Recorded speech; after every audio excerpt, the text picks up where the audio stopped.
until about 2 or 2:30 in the morning, and she's been very enthusiastic in her support, and she actually volunteered to come. There was another translator who was scheduled to come, but because of an unfortunate conflict of schedules, he had to be replaced.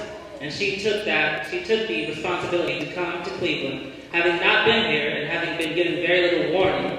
She took up that responsibility and has been of great and really indispensable service to all of our doings here. So thank you very much.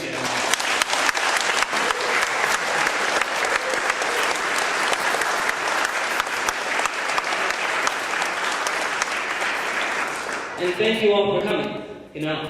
A lot of people thought that we wouldn't be able to get this size of a turnout. This auditorium was set up for 100 people. And considering the fact that almost no one who came out here tonight knew that there was a strike in Guadeloupe. About 3 weeks ago, when I first started calling a few individuals to say we need to set up something here in Cleveland, I'm very, very proud of what we've been able to accomplish. And thank you very much to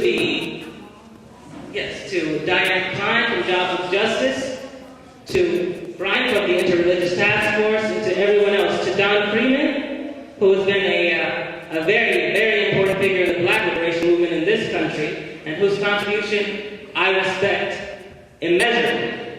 Also to my comrade here, Abdul Bahar, who was a member of the Black Panther Party and also a political prisoner, and who assists me now in our struggle for the liberation of all political prisoners and prisoners of war who are in this country's jail.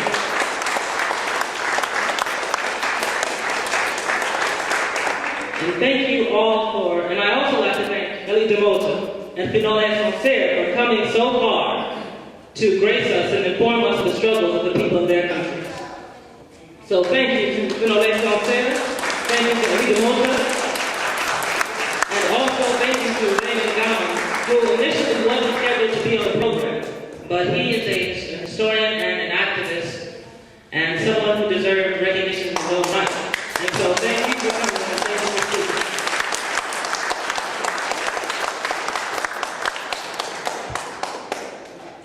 And once again, I think it's very important that we acknowledge also that here in Cleveland we have other populations who suffer occupation right now. Though we didn't do a program on them today, we will in the future.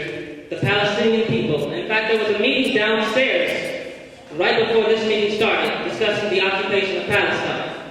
And a lot of people have been on a peace push with respect to the occupation of Palestine, and that's okay. We like peace as much as everybody else. But I think it is absolutely essential that we recognize that those people in Palestine are under occupation, and that being an occupied people, they have a right, a fundamental right to resist that occupation, including by force of arms. The presence of occupation legitimates the armed struggle, whether it be in Palestine, or in Guadeloupe, or in Haiti, or in the north of Ireland, or in Harlem, or in Cleveland, or in Detroit. Anytime you have a situation in which the people are being brutalized by the forces of the state, the people have a right to resist that brutality by force of arms.